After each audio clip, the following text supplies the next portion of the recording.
সবুজে ঘেরা একটি সুন্দর গ্রামে থাকত একটি ছেলে। তার নাম ছিল রাহাত। রাহাত খুব ভালো ছেলে ছিল, কিন্তু তার একটি বড় সমস্যা ছিল। সে খুব অলস ছিল।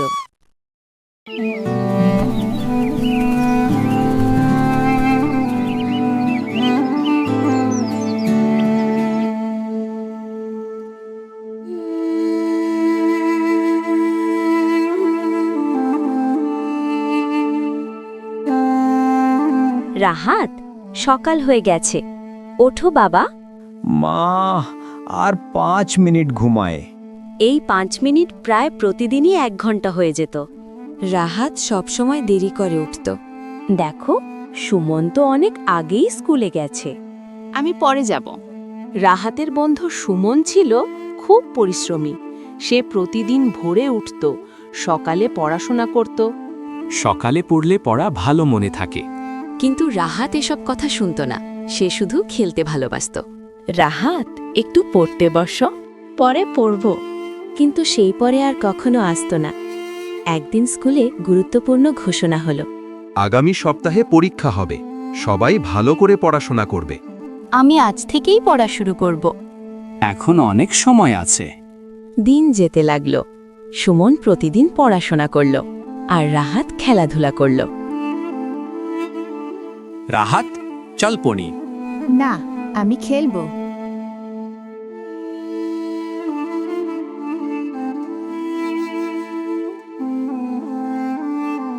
অবশেষে পরীক্ষার দিন এসে গেল। রাহাত খুব চিন্তিত হয়ে পড়ল। তুমি কি সব পড়েছ? না, আমি তেমন পড়িনি। পরীক্ষা শুরু হলো। সবাই মন দিয়ে লিখছে, কিন্তু রাহাত প্রশ্নপত্র দেখে অবাক। এগুলো তো আমি পড়িনি। সে কিছুই লিখতে পারল না। পরীক্ষা শেষ হল। রাহাত খুব মন খারাপ করে বাড়ি ফিরল। পরীক্ষা কেমন হয়েছে? ভালো হয়নি।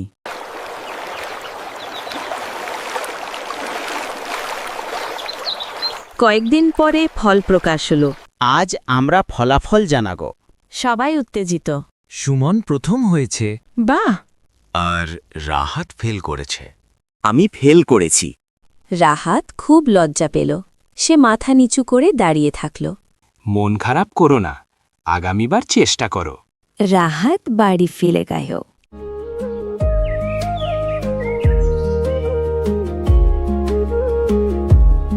কি হয়েছে?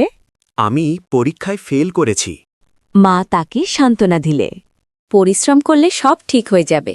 সেই রাতে রাহাত খুব চিন্তিত ছিল। সে ভাবতে লাগল কেন সে ফেল করল। ভাবতে ভাবতে সে ঘুমিয়ে পড়ল। হঠাৎ সে একটি অদ্ভুত স্বপ্ন দেখল। সে একটি অচেনা জায়গায় দাঁড়িয়ে আছে। তুমি কে? আমি তোমার ভবিষ্যৎ। আমার ভবিষ্যৎ? হ্যাঁ, সে রাহাতকে ভবিষ্যৎ দেখাতে লাগল। রাহাত দেখল সুমন বড় অফিসার হয়েছে। পরিশ্রম করলে সফল হওয়া যায়। তারপর সে নিজের ভবিষ্যৎ দেখল। সে কাজ খুঁজে পাচ্ছে না। এটা কেন হলো? কারণ তুমি অলস ছেলে। রাহাত খুব ভয় পেল। আমি কি পরিবর্তন করতে পারি? অবশ্যই পারো। আজ থেকেই পরিশ্রম শুরু করো। রাহাত প্রতিজ্ঞা করল। আমি আর অলস থাকব না। হঠাৎ তার ঘুম ভেঙে গেল।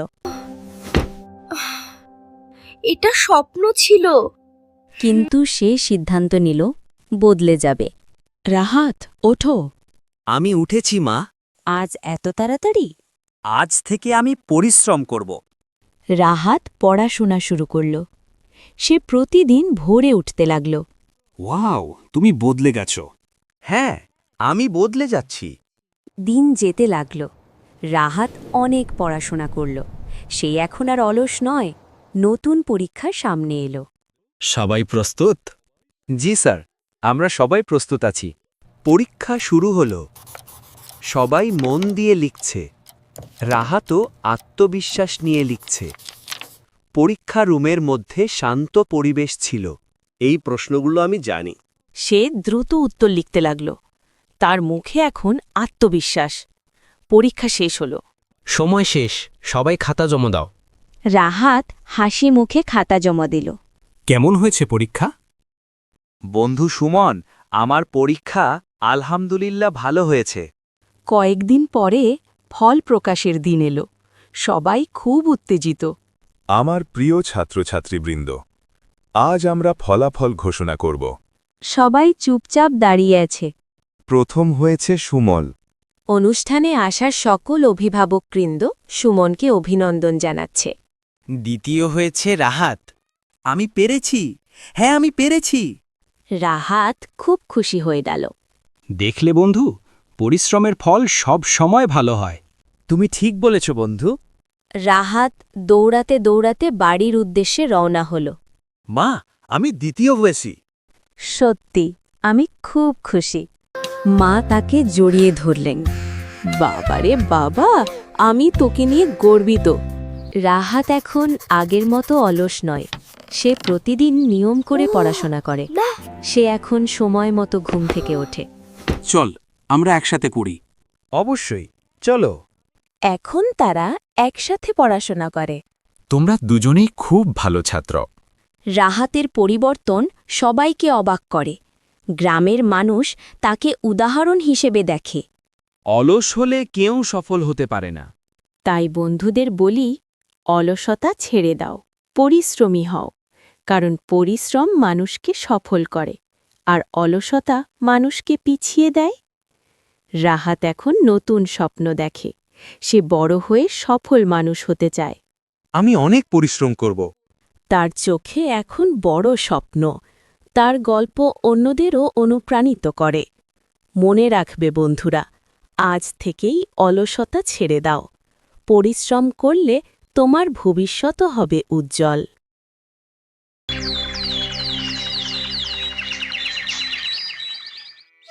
সবুজে ঘেরা এক শান্ত গ্রাম, সোনাপুর। ভোরের আলো ধীরে ধীরে মিলিয়ে যাচ্ছে, পাখিরা ডাকছে, আর সূর্যের আলো গাছের পাতায় ঝিলমিল করছে। এই গ্রামেই শুরু হচ্ছে আমাদের গল্প। গ্রামের মানুষ খুব সাধারণ। কেউ কৃষক, কেউ জেলে, কেউ দোকানদার। তাদের জীবনে কষ্ট আছে, কিন্তু আছে এক অদ্ভুত শান্তি। এই গ্রামের দুই বন্ধু, রাহিম আর করিম। ছোটবেলা থেকেই তারা অবিচ্ছেদ্য। রহিম, আজকে খেলতে যাবি? আগে পড়া শেষ করি। দুজন একসাথে নদীতে সাঁতার কাটে, গাছে উঠে আম পাড়ে, মাঠে দৌড়ায়। আমি আগে পৌঁছাব, দেখি কে যেতে। রাহিম সবসময় সৎ আর দায়িত্বশীল। করিম একটু চালাক, একটু শর্টকাট খোঁজে। রাহিমের বাবা তাকে শিখিয়েছেন, সৎ পথে থাকলে কখনো হারবে না। করিমের পরিবার দরিদ্র, আর সেখান থেকেই তার মনে জন্ম নেয় দ্রুত বড়লোক হওয়ার ইচ্ছা। সময় বদলাতে থাকে, তারা বড় হতে থাকে, কিন্তু তাদের চিন্তা আলাদা হতে শুরু করে। আমি একদিন অনেক টাকা কামাবো। আমি ভালো মানুষ হতে চাই। এই দুই স্বপ্নই তাদের ভবিষ্যৎ নির্ধারণ করতে চলেছে। তারা তখনও জানত না, খুব শিগগিরই এমন একটা ঘটনা ঘটবে যা তাদের জীবন চিরতরে বদলে দেবে। একদিন সকালবেলা আকাশটা ছিল একটু মেঘলা, বাতাসে ছিল অদ্ভুত এক নিস্তব্ধতা। রাহিম আর করিম কাজের খোঁজে গ্রামের পাশের জঙ্গলের দিকে রওনা হলো। তারা জানত না, আজকের দিনটা তাদের জীবনের সবচেয়ে বড় মোড় হয়ে দাঁড়াবে। পাখির ডাক ধীরে ধীরে কমে আসছিল, গাছগুলো যেন আরও ঘন হয়ে উঠছিল। পরিবেশটা এমন ছিল যেন জঙ্গলটা নিজের ভেতরে কোনো গোপন রহস্য লুকিয়ে রেখেছে। দোস্ত, আজকে কেমন জানি অদ্ভুত লাগতেছে। হ্যাঁ, কিন্তু ভয় পাওয়ার কিছু নাই। আমরা তো একসাথেই আছি। কিন্তু মনে হচ্ছে কিছু একটা ঘটতে চলেছে। হঠাৎ করিমের পা একটা শক্ত কিছুর সাথে ধাক্কা খেল। শব্দটা জঙ্গলের নিস্তব্ধতা ভেঙে দিল। দুজনেই থেমে গেল। এটা কি রে? মনে হয় পাথর। একটু খুঁড়ে দেখি। না রে, এটা তো কাঠের মতো লাগছে। ধীরে কর, ভেতরে কিছু থাকতে পারে। মাটি সরাতে বেরিয়ে এলো একটি পুরনো কাঠের বাক্স, ধুলায় ঢাকা। অনেক দিন ধরে কেউ এটাকে স্পর্শ করেনি, এটা দেখেই বোঝা যাচ্ছিল। দোস্ত, এটা তো গুপ্তধনের বাক্স মনে হচ্ছে। ঢাকনা খোলার সাথে সাথে তাদের চোখ ঝলসে উঠল। ভেতরে ছিল সোনার গয়না, রূপার মুদ্রা আর অনেক টাকা। আমরা ধনী হয়ে গেছি। একটু থাম, এত খুশি হওয়ার আগে ভাব। ভাবার কি আছে, এটা তো আমাদের পাওয়া। না, এটা কারো হারানো জিনিস হতে পারে। এই মুহূর্তে তাদের চিন্তা দুই দিকে চলে গেল। একজন দেখছিল সুযোগ, আরেকজন দেখছিল দায়িত্ব। আমাদের এটা গ্রামের লোকদের জানানো উচিত। তুই কি পাগল? এত টাকা কেউ ফেরত দেয়? এটা আমাদের না। যে পায় তারই হায়। সবকিছু এমন না। তুই সব সময় এত সৎ সৎ করিস কেন? লোভ ধীরে ধীরে করিমের মন দখল করে নিচ্ছিল, আর রহিমের বিবেক তাকে থামিয়ে দিচ্ছিল। ভাব, যদি এটা তোর হতো, তুই কি চাইতিস না ফেরত পেতে? আমি হারাতামই না। জীবনে সবকিছু নিজের হাতে থাকেলা। দোস্ত, এই সুযোগ বারবার আসে না। এই কথাগুলো শুধু তর্ক ছিল না, এগুলো ছিল তাদের চরিত্রের আসল পরিচয়। আমি এই টাকা নেব না। ঠিক আছে, তুই না নিলে আমি একাই নেব। তুই ভুল করছিস। সময়ই বলে দেবে কে ঠিক। সেদিন শুধু একটা সিদ্ধান্ত নেওয়া হয়নি, সেদিন দুই বন্ধুর পথ আলাদা হয়ে গেল। করিম বাক্সটা নিয়ে চলে গেল। রাহিম দাঁড়িয়ে রইল, নীরব, কিন্তু ভেতরে ভেতরে ভেঙে পড়ছিল। লোভ তোর জীবনটা নষ্ট করে দিগে। দেখিস আমি সফল হব। করিম সেই বাক্সটা নিয়ে ঘরে ফিরল। তার চোখে তখন শুধু স্বপ্ন, টাকা, বিলাসিতা আর বড়লোক হওয়ার আনন্দ। সে দরজা বন্ধ করে একা বসে বাক্সটা খুলল। আবারও সেই ঝলমলে সোনা আর টাকা দেখে তার মুখে হাসি ফুটে উঠল। কিন্তু সেই হাসির ভেতরে কোথাও একটা ভয় লুকিয়েছিল, একটা অজানা অস্বস্তি, যেন সে জানে এটা তার নিজের নয়। এত টাকা, এখন আমার জীবন বদলে যাবে। না না, ভয় পাওয়ার কিছু নাই। এটা এখন আমারই। করিম সিদ্ধান্ত নিল সে কাউকে কিছু বলবে না। সে বাক্সটা ঘরের এক গোপন জায়গায় লুকিয়ে রাখল। কিন্তু যতই সে লুকাতে চায়, তার আচরণ ততই বদলাতে শুরু করল। করিম, তুই আজকাল এত চুপচাপ গেল? কিছু না মা, একটু ক্লান্ত। কিছু লুকাচ্ছিস তাকে? না মা, কিছু না। কয়েকদিনের মধ্যেই করিম বদলে গেল। সে নতুন জামা কিনল, দামি জুতা পরল, বাজারে গিয়ে অপ্রয়োজনীয় জিনিস কিনতে লাগল। গ্রামের মানুষ অবাক হয়ে তাকিয়ে থাকল। এই করিম হঠাৎ এত টাকা পেল কোথা থেকে? আগে তো এমন ছিল না। নিশ্চয়ই কিছু একটা গোলমাল আছে। অন্যদিকে রহিম সবকিছু দূর থেকে দেখছিল। তার মন খারাপ হচ্ছিল। বন্ধুটা বদলে যাচ্ছে। করিম, তুই ঠিক আছিস? আমি এখন খুব ভালো আছি। এই টাকা কোথা থেকে আসছে? তোর জানার দরকার নেই। করিম ধীরে ধীরে অহংকারী হয়ে উঠল। সে পুরনো বন্ধুদের এড়িয়ে চলতে লাগল। আমি এখন বড়লোক, তোমাদের সাথে সময় নষ্ট করার সময় নেই। তুই এত বদলে গেলি কেন? টাকা মানুষকে বদলায়, বুঝলি? কিন্তু রাত হলেই সব বদলে যেত। নিঃশব্দ অন্ধকারে করিম একা থাকত, আর তার মনে ভয় কাজ করত। সে বারবার দরজা চেক করত, জানালা বন্ধ করত। মনে হতো কেউ যেন তাকে দেখছে। যদি কেউ জেনে যায়, যদি এটা কেউ নিয়ে নেয়। না না, আমি কাউকে বলিনি। এক রাতে করিম ভয়ঙ্কর একটা স্বপ্ন দেখল।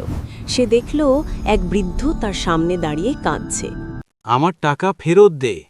না, এটা আমার। এটা তোর না। না, এটা শুধু স্বপ্ন। করিম বুঝতে পারছিল সে যতই টাকা পায় ততই তার শান্তি কমে যাচ্ছে।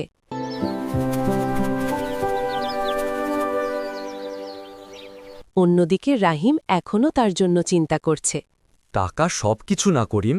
চুপ, তুই কিচ্ছু বুঝিস না। দিন যেতে লাগল, কিন্তু গ্রামের মানুষের সন্দেহ কমল না, বরং আরও বাড়তে লাগল। করিমের হঠাৎ পরিবর্তন, তার অস্বাভাবিক খরচ, সবকিছুই প্রশ্ন তুলছিল। গ্রামের চায়ের দোকানে, বাজারে, এমনকি মসজিদের সামনে সব জায়গায় একই আলোচনা। এত টাকা হঠাৎ কই চেকে পেল? কিছু একটা ঠিক না। আমাদের খোঁজ নেওয়া উচিত। রাহিম সব শুনছিল। তার মনে একটা দ্বন্দ্ব চলছিল। সে কি সত্যিটা বলে দেবে, নাকি বন্ধুর জন্য চুপ থাকবে? আমি কি করব? সত্য বললে ওর ক্ষতি হবে, না বললে অন্যায় হবে। আল্লাহ, আমাকে সঠিক পথ দেখাও। একদিন বিকেলে গ্রামের রাস্তায় এক বৃদ্ধ মানুষ এলেন। তার চোখে ক্লান্তি, মুখে দুঃখ, যেন অনেক কিছু হারিয়ে ফেলেছেন। কেউ কি একটা পুরনো কাঠের বাক্স দেখেছেন? কেন? ওটার মধ্যে কি ছিল? আমার জীবনের সব সঞ্চয়।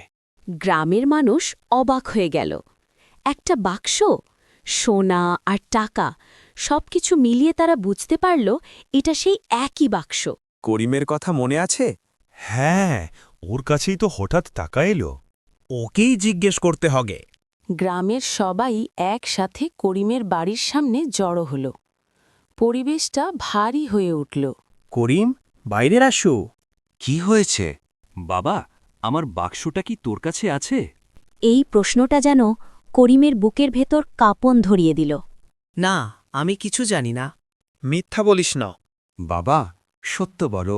করিমের কপালে ঘাম, চোখে ভয়।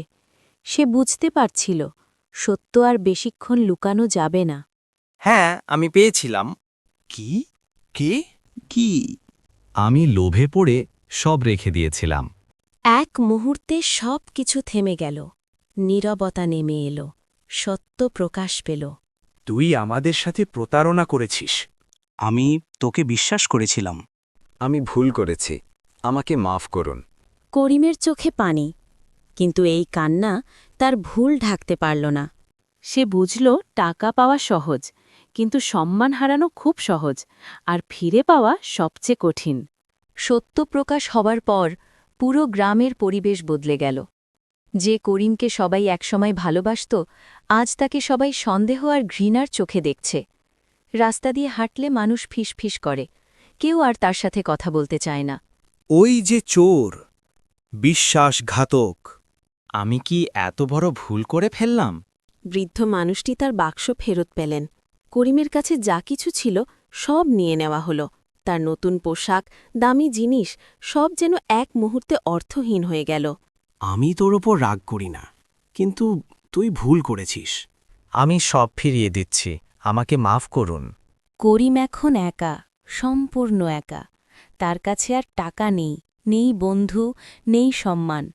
রাতে সে ঘুমাতে পারে না, তার নিজের বিবেক তাকে প্রশ্ন করে। কেন আমি এমন করলাম? রাহিম ঠিকই বলেছিল, আমি নিজের জীবনটাই নষ্ট করে ফেললাম। অনেক সাহস নিয়ে একদিন করিম রহিমের কাছে গেল। তার চোখে পানি, মুখে অনুশোচনা।